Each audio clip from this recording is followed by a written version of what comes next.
I am writing this under an appreciable mental strain, since by tonight I shall be no more, penniless and at the end of my supply of the drug which alone makes life endurable. I can bear the torture no longer, and shall cast myself from this garret window into the squalid streets below.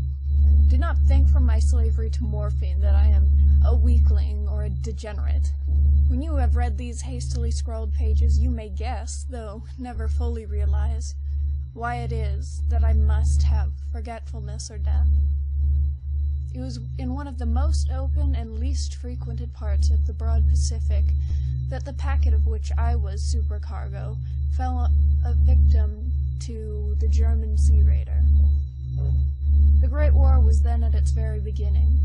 The ocean forces of the Hun had not completely sunk to their later degradation, so that our vessel was made legitimate prize.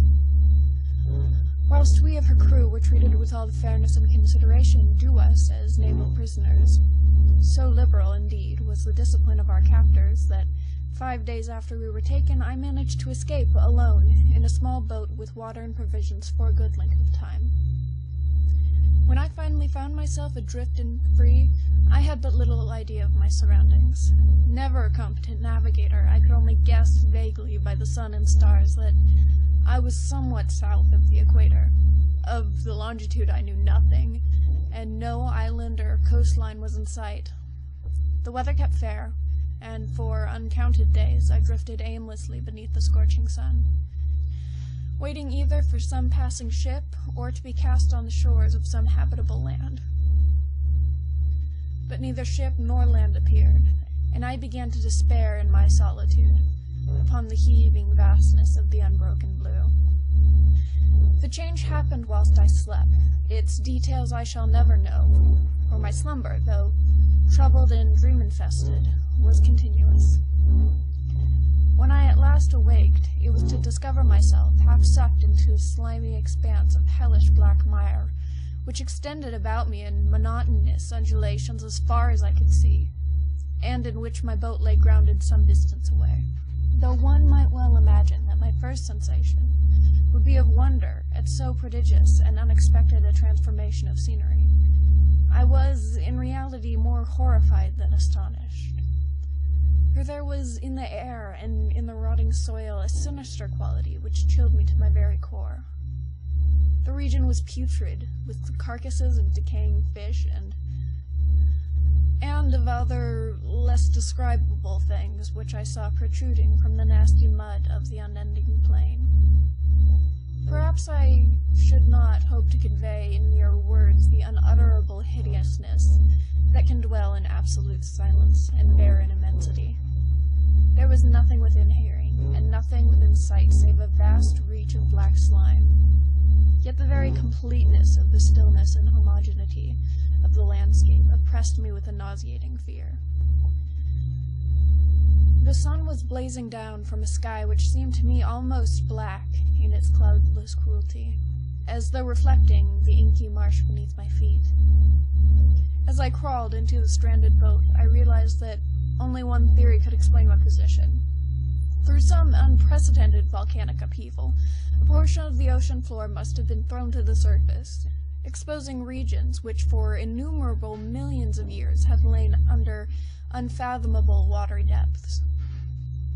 So great was the extent of the new land which had risen beneath me, that I could not detect the faintest noise of the surging ocean, strain my ears as I might.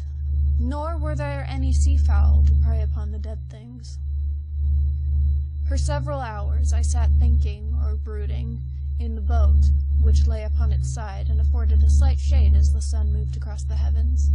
As the day progressed, the ground lost some of its stickiness, and seemed likely to dry sufficiently for traveling purposes in a short time. That night I slept but little, and the next day I made for myself a pack, containing food and water, preparatory to an overland journey in search of the vanished sea and possible rescue. On the third morning I found the soil dry enough to walk upon with ease. The odor of the fish was maddening, but I was too much concerned with graver things to mind so slight an evil, and set out boldly for an unknown goal. All day I forged steadily westward, guided by a faraway hummock which rose higher than any other elevation on the rolling desert. That night I encamped, and on the following day still traveled toward the hummock, though that object seemed scarcely nearer than when I had first espied it. By the fourth evening I attained the base of the mound, which turned out to be much higher than it appeared from a distance, an intervening valley setting it out in sharper relief from the general surface. Too weary to ascend, I slept in the shadow of the hill. I know not why my dreams were so wild that night, but ere the waning and fantastically gibbous moon had risen far above the eastern plain, I was awake in a cold perspiration, determined to sleep no more. Such visions as I had experienced were too much for me to endure again. And in the glow of the moon I saw how unwise I had been to travel by day. Without the glare of the parching sun, my journey would have cost me less energy. Indeed, I now felt quite able to perform the ascent which had deterred me at sunset. Picking up my pack, I started for the crest of the eminence. I have said that the unbroken monotony of the rolling plain was a source of vague horror to me. But I think my horror was greater when I gained the summit of the mound and looked down to the other side, into an immeasurable pit or canyon, whose black recesses the moon had not yet soared high enough to illuminate. I felt myself on the edge of the world, peering over the rim into a fathomless chaos of eternal night. Though my terror ran curious reminiscence of Paradise Lost, and of Satan's hideous climb through unfashioned realms of darkness. As the moon climbed higher in the sky, I began to see that the slopes of the valley were not quite so perpendicular as I had imagined. Ledges and outcroppings of rock afforded fairly easy footholds for a descent, whilst after a drop of a few hundred feet, the declivity became very gradual. Urged on by an impulse which I cannot definitely analyze, I scrambled with difficulty down the rocks and stood on the gentler slope beneath, gazing into the Stygian deeps where no light had yet penetrated. All at once my attention was captured by a vast and singular object on the opposite slope, which rose steeply about 100 yards ahead of me.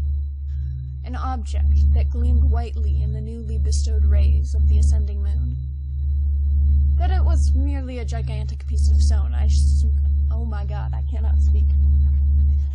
That it was merely a gigantic piece of stone, I soon assured myself, but I was conscious of a distinct impression that its contour and position were not altogether the work of nature. A closer scrutiny filled me with sensations I cannot express, for despite its enormous magnitude, and its position in an abyss which had yawned at the bottom of the sea since the world was young, I perceived beyond a doubt that the strange object was a well-shaped monolith, whose massive bulk had known the workmanship and perhaps the worship of living and thinking creatures. Dazed and frightened, yet not without a certain thrill of the scientist's or archaeologist's delight, I examined my surroundings more closely. The moon, now near the zenith, shone weirdly and vividly above the towering steeps that hemmed in the chasm, and revealed the fact that a far-flung body of water flowed at the bottom, winding out of sight in both directions, and almost lapping my feet as I stood on the slope. Across the chasm, wavelets washed the base of the cyclopean monolith, on whose surface I could now trace both inscriptions and crude sculptures. The writing was in a system of hieroglyphs unknown to me, and unlike anything I had ever seen in books, consisting for the most part of conventionalized aquatic symbols such as fishes, eels, octopi, crustaceans, mollusks, whales, and the like. Several characters obviously represented marine things which were unknown to the modern world, but whose decomposing forms I had observed on the ocean-risen plain. It was the pictorial carving, however, that did most hold me spellbound. Plainly visible across the intervening water on account of their enormous size were an array of bas-reliefs, whose subjects could have excited the envy of Dore. I think that these things were supposed to depict men, at least a certain sort of men, Though the creatures were shown disporting like fishes in waters of some marine grotto, or paying homage at some monolithic shrine, which appeared to be under the waves as well. Of their faces and forms I dare not speak in detail, for the mere remembrance makes me grow faint. Grotesque beyond the imagination of a Poe or a Bulwer. They were damnably human in general outline, despite webbed hands and feet. Shockingly wide, flabby lips, glassy, bulging eyes, and other features less pleasant to recall. Curiously enough, they seemed to have been chiseled badly out of proportion with their scenic background, for one of the creatures was shewn in the act of killing a whale, represented as but a little larger than himself. I remarked, as I say, their grotesqueness and strange size, but in a moment decided they were merely the imaginary gods of some primitive fishing or seafaring tribe. Some tribe whose last descendant had perished eras before the first ancestor of Piltdown, or Neanderthal man was born. Awestruck at this unexpected glimpse into a past beyond the conception of the most daring anthropologists, I stood, musing, whilst the moon cast queer reflections on the silent channel below me. Then, suddenly, I saw it. With only a slight churning to mark its rise to the surface, the thing slid into view above the dark waters. Vast, Polyphemus-like, and loathsome, it darted like a stupendous monster of nightmares to the monolith, about which it flung its gigantic scaly arms, the while it bowed its hideous head and gave vent to certain measured sounds. I think I went mad then. Of my frantic ascent of the slope and cliff, and of my delirious journey back to the stranded boat, I remember little. I believe I sang a great deal, and laughed, oddly, when I was unable to sing. I have indistinct recollections of a great storm some time after I reached the boat. At any rate, I know that I heard peals of thunder and other tones which nature utters only in her wildest moods. When I came out of the shadows, I was in a San Francisco hospital, brought thither by the captain of the American ship which had picked up my boat mid-ocean. In my delirium I had said much, but found that my words had been given scant attention. Of any land upheaval in the Pacific my rescuers knew nothing, nor did I deem it necessary to insist upon a thing which I knew they could not believe. Once I sought out a celebrated anthologist, and amused him with peculiar questions regarding the Pacific Philistine legend of Dagon, the fish god. But, soon perceiving that he was hopelessly conventional, I did not press my inquiries. It is at night, especially when the moon is gibbous and waning, that I see that thing. I tried morphine, but the drug has given only transient surcease, and has drawn me into its clutches as a hopeless slave. Having written a full account for the information, or for the contemptuous amusement of my fellow men, often I ask myself if it could not all have been a pure phantasm, a mere freak of fever, as I lay sun-stricken and raving in the open boat after my escape from the German man-of-war. This I ask myself, but ever does there come before me a hideously vivid vision in reply. I cannot think of the deep sea without shuddering at the nameless things that may, at this very moment, be crawling and floundering on its slimy bed, worshipping their ancient stone idols, and carving their own detestable likenesses on submarine obelisks of water-soaked granite.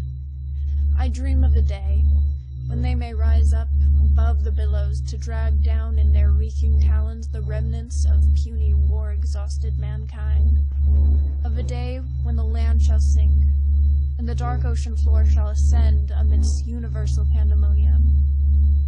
The end is near. I hear a noise at the door, as of some immense slippery body slumbering against me. It shall not find me.